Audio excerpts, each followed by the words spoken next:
Hey guys, welcome back to the channel. Just to let you know, we do have an Instagram now. It's called Book Life Reads, so don't forget to go check it out. And it'll have the books that we've previously read and the upcoming books and maybe some polls on what you want to listen to be read. In Search of April Raintree, Chapter 2. I was glad to get back to the orphanage because I was looking forward to seeing Cheryl. A new social worker had been assigned to me. Her name was Mrs. Semple. She told me she would find me a home for Cheryl and me together. Maybe she said she would try, but I didn't understand that. When I found Cheryl was no longer at the orphanage, I thought she had already gone to our new home. I wondered how come I wasn't sent there too, but the day soon arrived and Mrs. Semple came for me. I was really excited, but I pretended nonchalance. I figured if they knew how much I wanted to move with Cheryl, they might take me to another place or else leave me at the orphanage. So Mrs. Semple was now taking me to the Dion family. When we arrived, I jumped out of the car looking for Cheryl and wondering why she wasn't outside waiting for me. The front door opened to us by a pleasant-looking lady. I walked in, looked around, and asked, "Where's Cheryl?" Mrs. Semple realized then that I'd misunderstood her, and she tried her best to explain to me, but I wouldn't hear her. She reassured me, "Don't worry about Cheryl. She'll be taken care of in her new home." "But I can take care of Cheryl," I said indignantly. "I want my sister." "April, you'll be going to school now, so don't make a fuss." Mrs. Semple had a hint of exasperation in her voice. "Why don't you come into the kitchen, April? I've got some milk and cookies waiting for you." Mrs. Dion, my new foster mother, spoke up. For some reason, she reminded me of my mother. Obediently, I followed her and sat at the kitchen table. The two women went back to the living room, leaving me there alone. My eyes were stinging as I took a bite of an oatmeal cookie. The tears spilled over and rolled down my cheeks. I was so sad, so lonely, so confused. Why was all this happening? St. Albert was a small French Catholic town south of Winnipeg. The Dions lived on the outskirts, not far from the Red River. It was September 9, 1955, when I moved there, and the three Dion children were into their fourth day at school. Usually they came home for lunch, but on this day it had been raining quite heavily and they had been allowed to take their lunches to school. It was mid-morning when I arrived, and I spent most of my days moping around the house fretting over Cheryl. In the afternoon, Mrs. Dion turned the television set on for me. I'd never seen one before, and I sat in front of it transfixed. I was still sitting there when the Dion children came home. The oldest was Guy, who was 12. Then there was Nicole, whose room I would be sharing. She was 10. And the youngest was 7-year-old Pierre. They were all friendly and polite, and only Pierre asked about my hair, which was still ridiculously short. Of course, I was very shy and couldn't look at them in the eye. They reminded me of the rich white kids in the park, so I was amazed at their friendliness. I had come on Friday, so the next day I got up at 8 with everybody else, had breakfast, then waited for Nicole to finish her Saturday chores. Meanwhile, Guy swept out the garage, washed the car, and collected all the garbage. When they were finished, we all went to the vegetable garden to do some weeding. Pierre and I carried the boxes of weeds over to a pile which was to be burned. We stopped for lunch, which Mrs. Dion brought outside for us. When we finished, some other kids came over and we all played dodgeball. By the end of that day, I'd forgotten how lonely I was. The next day, when we got up, Mrs. Dion came into our bedroom and got out a real nice dress for me from the closet. She told me it had been Nicole's. I thought that there were some more nice clothes for me, and I was very happy. I thought I was rich too, just like those other white kids. We went to Mass that morning. I didn't like it. I was fidgety from having to stay still for so long, but after Mass we had a nice big Sunday dinner. When the dishes were done, we all piled into the car to go to one of Mr. Dion's excursions to find plants to bring back to his gardens. On these trips, Mr. Dion would tell us all about the trees and the plants and the wildlife that lived in the forests. Of course, I didn't learn much on that first trip. I was excited about the venture and explored things by myself. Monday was my first day of school. Mrs. Dion came with me that day while the others rode on their bikes. I was scared and excited at the same time. When I was introduced to the rest of the class, I was so shy. I couldn't look at any of the other children. All I knew was that there must have been at least 100 kids in that classroom. By the end of the first week, a few of the girls had deemed me acceptable enough to take possession of me. That is, they made it clear to the others that they were going to show me the ropes. At recess times, I played jump rope with them, along with hopscotch and other such games. Although I found them bossy and haunty, I was very grateful for their acceptance. I learned that I had been baptized a Roman Catholic when I was a baby. Therefore, I had to study catechism to prepare for my first communion in the springtime. Since the majority of the students were also Catholics, we had catechism classes every day at school. Every evening, I was obliged to learn my prayers in French, so when they were said at church, I would be able to say them too. I memorized all the acts, and there were a lot of them. The act of love, the act of charity, the act of faith, and the act of penance. I was allowed to learn the prayer for confession in English because later I'd be telling the priest my sins in English. I also learned the answers to all the questions in my manual, and there were a lot of things in which puzzled me. My parents had done a lot of mortal sins because they had never gone to Mass on Sundays. That meant they were going to hell. I didn't think that I'd want to go to heaven so much after all. Another thing was that church was infallible, never to be questioned. Yet I couldn't help it, nor could I ask anyone else about it, or they would know that I, April Raintree, had sinned. By October, all the vegetable and crab apples had been canned, and Mr. Dion had made his last trips to the transplants for his gardens. I had settled in at school, and I had found that this home could be as safe and secure as the tiny one on Jarvis Avenue. Sometimes, when it was windy, cold, and gray outside, I even enjoyed the cozy feeling of being with a family, at the same time yearning to be with my own. Back then, there were a lot of good shows on television. It made one wish for the adventure, and also for pets just like the ones on TV. First, there was Tornado, Zorro's Black Stallion, and there was the Rin Tin Tin, a big German Shepherd, and, of course, Lassie. I wanted them all. When I grew up, I would have German Shepherds and Collies, Black Stallions and White Stallions, and Palominos. I spent many church hours thinking what it was going to be like. By November, my hair had grown long enough that other children in school who had teased me stopped. Mrs. Dion told me I could grow it long if I wanted to. But even better than that, she told me that I would be going to visit Cheryl and my parents at the Children's Aid office. I circled the date on the calendar, then waited with impatience and excitement. When the day finally came and Mrs. Semple came to pick me up, I suddenly remembered those horrible dreams. I was very quiet on the trip to Winnipeg. What if something happened? What if my mom and dad got too sick and couldn't come? What if Cheryl couldn't come? Why the glum face, April? Aren't you glad you'll be seeing your parents and sister again? Mrs. Semple asked me. Oh, yes, I almost shouted, fearful that Mrs. Semple would turn the car around and I would end up being me who didn't make it. I was the first one there, and I was taken to one of the small sitting rooms down the hall. Mrs. Semple showed me some books and toys with which I could occupy myself with while I waited. Then she left the room, shutting the door behind her. I chose to sit on the edge of the chair and stared real hard at the closed door, wishing with all my might that the next time it opened there would be Mom, Dad, and Cheryl. I could see movements going back and forth through the thick frosted windows.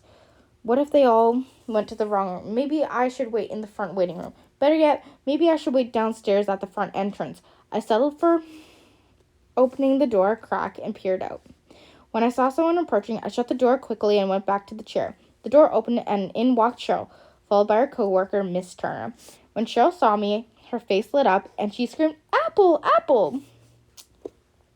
I was just as happy to see her and for a moment forgot my fears that Mom and Dad might not make it. "Hi, Cheryl. I got a present for you. Mrs. Dion gave it to me to give to you." I presented the gift to her and she tore off all the wrapping and held up a black and white teddy bear. "Has he got a name, Apple?" I nodded and said, "Andy Pandy. Do you like that name?" "Uh-huh. I like Andy Pandy. I don't got a present for you, Apple, but you could have this." Cheryl put her hand in her pocket and pulled it out, her chubby little fist clutching something. She opened up her hand and offered me a brass button, which had obviously come off her coat. Miss Turner and I both laughed, and I said, "It's not my birthday, Cheryl. Don't you remember having a cake for your birthday?" I had lots of cake, Cheryl answered, moving the arms of Andy Pandy. Why don't you girls take off your coats? I'll be back as soon as your mother and father come. I helped Cheryl take off her coat and then took my own off. While I asked Cheryl questions, I kept my eyes on the door. What's your new home like? Mrs. Semple told me you live with the McAdams. Are they nice? Oh, yes. We have lots of good things to eat. There's lots of other boys and girls there. And I got my own bed at night. At night, Mrs. McAdams reads us stories, but no one reads good stories like you, Apple. Cindy always reads the same story. You used to read me lots of different stories. I'm going to school now, and I'm learning to read and print for real. Pretty soon, I'm going to have confirmation right now. Pretty soon, I'm going to have a confirmation. Right now, I have to learn a lot of prayers in French. What's French? French is, well, it's not English. We talk in English, and the Dions talk in English a lot, but they probably think in French. Do you go to Mass on Sunday, Cheryl? Yes. I don't like going to Mass, Apple.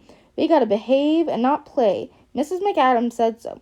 Cindy was bad in church, so Mrs. McAdams made her sit in the corner, and she couldn't have dessert. But I took her some cake to eat while she was sitting there. I was laughing when the door opened again, and this time Mom and Dad entered. I was into my mother's arms while Dad picked Cheryl up and twirled her around in the room. Then I noticed the tears in my mom's eyes. Oh, Mommy, did I hurt you? I remembered that she was sick. No, April, I'm just so happy to see you again. See what we brought you? Dad said after he hugged me. He had brought some donuts and milk and some candies for us to take home. See what Apple got me, Cheryl said, holding up her teddy bear. His name is Andy Pandy. He's going to be my friend now. So you're 5 years old. Happy birthday, Cheryl. My baby girl is growing up so fast. And we brought you a present too, Dad said to her. He nudged Mom to open her purse and brought out a tiny leather purse with beadwork on it. Cheryl was delighted. Then she asked, could we come home now? We all became suddenly silent, and I looked at each other, at each one of them, hopefully. But Mom said very softly, I'm sorry, my babies, but we can't take you back yet. Soon, maybe. To change the subject, Dad said to me, so April, you're in grade 1 now, eh? How do you like your school? I realized he wasn't that interested, but I told him anyways. I didn't tell him how much I liked the Dions, and I liked living there, because I felt that would hurt their feelings. Besides, going back home with them was my first choice. We had our snack and talked some more. Cheryl talked the most because she liked to talk. Too soon, though, Cheryl's worker returned to say it was time to leave. As I was getting my coat on, I felt total despair. I didn't want to leave Mom and Dad and Cheryl again.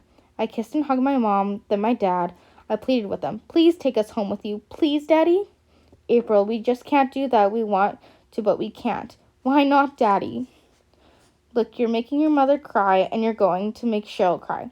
If it was up to us, we would never have left home. But this isn't up to us, and you can't come home with us. I'm sorry. I felt defeated. My shoulders slumped inside my heavy coat. I walked out of my room, my head down. I didn't want anyone to see my eyes were wet. Then I remembered I hadn't even said goodbye to Cheryl. I ran back and kissed and hugged her and shot one last pleading glance at her parents. I knew it was of no use. I had to wait a bit for Mrs. Semple, but then the rest of the family had left. As we were going down to the road, I saw my parents up ahead. Dad had his arm around Mom's shoulders. I wonder if they still lived in the house on Jarvis. They looked so much like they loved each other. It gave me a good feeling to see them like that. At least they were together. They had each other. As we passed them, I waved to them, excited that I was seeing them in such a short time. They both smiled and waved back to me. As we drove further and further away from them, and I could no longer see them from the rear window, I became sad again. I just wanted to cry, but I couldn't, not in front of Mrs. Semple. I figured that if I did cry, she wouldn't let me see them again. I answered yes or no whenever Mrs. Semple asked me something because I knew my voice would give me away. When we got to the Dions, Mrs. Semple explained to Mrs. Dion that I would be moody for a while because of the family visit, but not to coddle me or I would carry on like this after every family visit. I didn't much like Mrs. Semple for saying that. How would she feel? I went off to my bedroom and was glad that Nicole wasn't there. I felt the same as when I first came there. A little later, Mrs. Dion came into my room and asked me in a gentle, coddling voice. Coddling voice. April, do you want to come out for supper? It'll be ready in a few minutes. I'm not hungry, I said listlessly. I know how you must feel, but if you eat something, you'll feel better. How about if I brought a plate in for you? Nicole can do her homework in the kitchen tonight. Mrs. Dion patted me on the arm and laughed. I ate all the food on my plate that night, knowing it would make Mrs. Dion happy. When I finished, I took my plate and glass to the kitchen. The Dions were all sitting at the table having their meal. I felt shy and timid again. I felt like an outsider. I felt that I didn't belong to this family. They were being nice to me, that's all, and I did have my own real family. I wondered again how long it would be before I would go home. Are you feeling any better, April? Mrs. Dion later came in to ask me. Yes, I replied. I'd been half lying and sitting, so I sat up properly on the edge of the bed. Mrs. Dion sat next to me. I asked, Mrs. Dion, why can't I be with my mom and dad? You poor angel, it must be so hard on you. Mrs. Dion put her arm around my shoulders. I want to be with my mom and dad. I want to be with Cheryl. I tried so hard not to cry, but I felt so sorry for myself that the sobs and tears broke loose. Mrs. Dion hugged me to her and rocked me back and forth. She tried to explain, Honey, sometimes we can't have everything we want. Believe me, living here with us is what's best for you right now. I know it's hard to understand that. You just have to trust God's wisdom. Mom and Dad say they're sick. They say that when they're better, then we can go home to them. But they used to take a lot of medicine before, and it never made them any better. So will they ever get better? Will they? They never will take us home, will they? Honey, that medicine your mom and dad take does make them feel better, but not for long and not in the right way. Someday you'll understand that. For now, just keep loving them and praying for them, and try to be happy with us. We all care for you very much, April. I know, it's just that I belong to my mom and dad. That's true, April. Mrs. Young gave me a big hug and then stood up. Come and join us for the rosary now. Tonight we'll pray. We'll say it for your family. I did feel a whole lot better, and I wondered about the mysterious medicine. My first Christmas with the Dions was the most memorable because it was celebrated so differently than when I was with my family. We went to bed right after supper, but of course we couldn't sleep for a long time. Then Mrs. Dion came to wake us up so we could go to the midnight mass. As we walked to the church, it was snowing, but it wasn't cold. The snow shone like a million sparkling diamonds.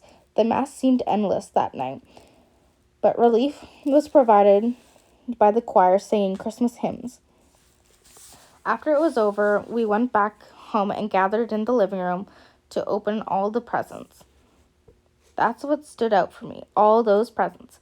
I got a set of books, puzzles, games, and dolls, and I couldn't decide which present to play with first. In the kitchen, Mrs. Dion had set out the best dishes, and all the baking she had been doing was displayed. By the time we had eaten, it was almost 4 a.m. It wasn't that long after Christmas that I received the very first letter from Cheryl. I was amazed that she could print, and she wasn't even in school or anything. There were spelling mistakes, and some of the letters were reversed, but I could make out exactly what she meant. January 5th, 1956. Dear April, how are you? Mrs. McAdams told me to ask that. I got lots of presents, a doll, and some books of my very own, and some puzzles and games to play with, Cindy and Jeff and Fern, and some crayons and a coloring book. When they is at school, I color and look at my books. I am learning to read and print and count, and Mrs. McAdams says I is fast learner. I wish I was going to school. Jeff is a bad boy. I is good. I is good girl like Daddy told me. I miss you, Apple. I miss Mommy and Daddy. Love, Cheryl Raintree. P.S. I had to ask how to spell some words. I had never written a letter, but I sure learned how to write one that day. Nicole helped me write it, and I made sure that my letter was a little bit longer than hers. Our next family visit came in February. Until then, I had begun to get the feel of being apart from the Dion family. Like all our future visits with our parents, the pattern would be the same. From the day I was told about the coming visit, I would become excited, and then the excitement would mount until the day of the visit. Then, when I actually saw our parents and Cheryl, it was a constant high for those few hours. As soon as the social worker came to tell me Cheryl or me it was time to go, I turned instantly despondent, and I would stay that way for maybe a week or more. But for those few hours, I was with my real mom and dad, and I was with my real sister. I loved them, and they loved me, and there were no questions or ties of loyalties, just family. I love the Dions because they took care of me, and they were nice to me. They were deserving of my love because I had nothing else to give them. But mom and dad were different. It didn't matter that they were sick and couldn't give us anything. I thought then that I would always love them no matter what. Cheryl and I did ask them when we would go back with them. We would always ask them that. They would always promise us that as soon as they got better, we would all be together again. So I had hope, and I knew it wouldn't be long before we once again had our own family. I've had our own home. The next big event for me was my birthday. Mrs. Dion gave me a small birthday party, and some of the girls from in my class came to it. I got a present and a card from Cheryl. After that was my first communion. I felt more grown up because from then on I was able to receive communion. I bragged about this to my parents at our summer visit, but they didn't seem to be all interested. Then I remembered that they had never gone to Mass and realized they probably knew they would go to hell. I wanted to tell them that if they went to confession and then went to Mass every Sunday, they too would go to heaven. But I felt awkward about the whole thing, so I didn't say any more on religion. Cheryl had been going to kindergarten, and she told us that she could read and print while most of her classmates were still learning the ABCs. She was still very funny and always made mom and dad and me laugh. Most of the time, she had no intention of being comical. I sure did a lot of wishing. Once I was back with the Dions, it was after that family visit when I received another letter from Cheryl. August 20th, 1956. Dear Apple, how are you? Mrs. McAdams got our school things. I am so excited to go to school for real. I will be in grade 1. Apple, on Sunday, I was bad. I did not mean to be. I wanted to see the little people who live in the radio. I could see the lights on. The radio fell on the floor. The lights won't even work, and those people is dead. I am scared. Mr. McAdams is mad. He asked who broke it. I was too scared. I didn't say nothing. Don't tell Mommy and Daddy. Please, Apple. I'm so scared. Love, Cheryl. I felt sorry for Cheryl. I used to feel scared like that at the orphanage. I knew what it felt like. I also knew that there weren't any people who lived in radios. I'd seen Mr. Dion fix their radio. Poor Cheryl, she was scared she killed some people, and she was scared she'd get heck. Mrs. Dion had told us that telling the truth was always easier and better than telling lies. I wrote to Cheryl and told her to go to Mr. McAdams and explain how she broke the radio. I told her to write me and tell me what happened afterwards. Her response came on August 30th. Dear Apple, how are you? Mr. McAdams said you was good to tell me what to do. He even laughed after I told him. He said to me the people words come from waves in the air or something. I don't know. Now I decided again about going to school. 1 week to wait. I try to be good, I promise. Love, Cheryl. I felt warm and happy that I had been able to help Cheryl. I was glad that Mr. McAdams was the kind who could laugh at something like that. Not that I knew of any other kind because Mr. Dion was just as understanding, and my dad, well, I really couldn't remember when he had broken anything in the house. Of course, we never had much to break. One of the good things about having nothing, I guess. I don't remember the exact day when I began to call my foster parents my man and Papa. I just copied their children and nobody made any comments about it. I was still very shy, and if anyone had made note, I would have stopped it and stopped. It did make me feel more comfortable in their home. At the beginning of the winter, when I was in grade 2, my classroom was overcrowded. I was among 6 students who were placed in grade 3 class. With Nicole's help and patience, I was able to adapt very quickly to the higher grade. When I passed with a good average, all the Dions were very proud of me, and they made me a little celebration. For an 8-year-old, I had a very large head for a while. That summer and the following summer, we all went to a Catholic camp at Albert Beach on Lake Winnipeg. Those 2 weeks were filled with high wonderment for me.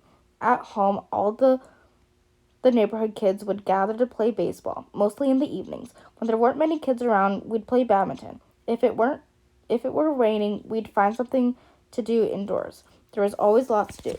In winter, we'd go tobogganing down the slopes of the Red River. Sometimes a man from a farm on the outskirts would come with a team of horses and hay rack and give the kids of the town a hayride. At the end, Mrs. Dion or some other mother would give us all cookies and hot chocolate. At Christmas time, we would go around caroling, even those of us who couldn't sing. As for me, there were my regular family visits. They always made me happy and sad at the same time. Mrs. Dion had always been a happy, cheerful person, and as long as I had been there, she had never been sick in bed. I must have been the last to sense the change in her. Mostly I was told that my man was very tired, and Nicole urged me to help with the chores and a little more. When my man took to her bed, I offered to do as much as I could. At the end of November, Papa coaxed her to see a doctor. She was supposed to be going to the hospital for a week to have some tests done, but her stay was prolonged to another week, then another. I remember that Christmas was my saddest. My man came home and stayed for New Year's. Everyone was very sad and made a pretense of being happy. When I saw my man, I wanted to cry. She looked so different. She used to joke about being too fat. She wasn't really. She was pleasantly plump, but now she was skinny, and to me she looked gray. Any movement, even breathing, seemed to be such a strain for her. Yet she let us all in a forced cheerfulness. I'd lie in bed at night worrying about her. I'd say my prayers over and over, pleading with God to make her better. I must have overheard Papa and Grandmère Dion saying in French that my man was dying, because my prayers to God changed to, "Please don't let my man die." I would think of Nicole, Guy, and Pierre. It would be so awful for them not to have a real mother. Finally, I would cry myself to sleep. One night, I sat up in bed and was wondering what had woken me. After a while, I put my robe on and went to the kitchen for a glass of milk. I was on my way back to my bedroom when I heard a noise in the living room. Because of the bright moonlight, I could see everything clearly. There, in his rocker, was Papa, with his arms on his armrest and his back very straight. I knew he wasn't sleeping, that he was very, very sad. I went in without turning on any lights and sat on the stool beside him.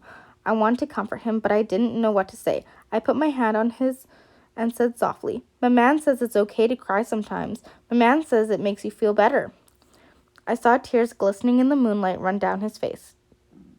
"My man says we have to trust in God's wisdom." I heard him restrain a sob and felt him patting me on my hand. I knew then I should leave him alone. I returned to my room and said another prayer for Papa. In January, Mrs. Simple told me that I would be moving. At first, I thought I was finally going home. I was both happy and excited to be going home. At last, very sad that I was going there only because my man Dion was so sick and maybe dying. But my happiness was short-lived because Mrs. Semple began telling me about the farm, which would be my new foster home. I was permitted a last visit with my man in the hospital. She smiled when I walked in her hospital room, and after asking me about school and other things, she said, "April, I want to say goodbye to you. We're all very sorry to see you go, but the final decision was theirs. You understand that, don't you?" I nodded slowly, trying hard to smile courageously. I couldn't talk because of the lump in my throat. She continued, I want to say some things to you before you. Papa told me how you gave him comfort. We all love you very much, April. When life seems unbearable, remember there's always a reason. April, you're a very special person. Always remember that. Mrs. Semple says that the home you're going to is a fine home. I'm sure you'll be happy there. I love you, my man. It was the first time I had ever said those words. To me, they were precious words to be used on very special people. When I saw how much she appreciated hearing those words, I was glad I had said them. There were tears all around when I said goodbye to the rest of the Dion family. I had promised to write and always keep in touch with them. I left them with the hope of either coming back to live with them or returning to my own home.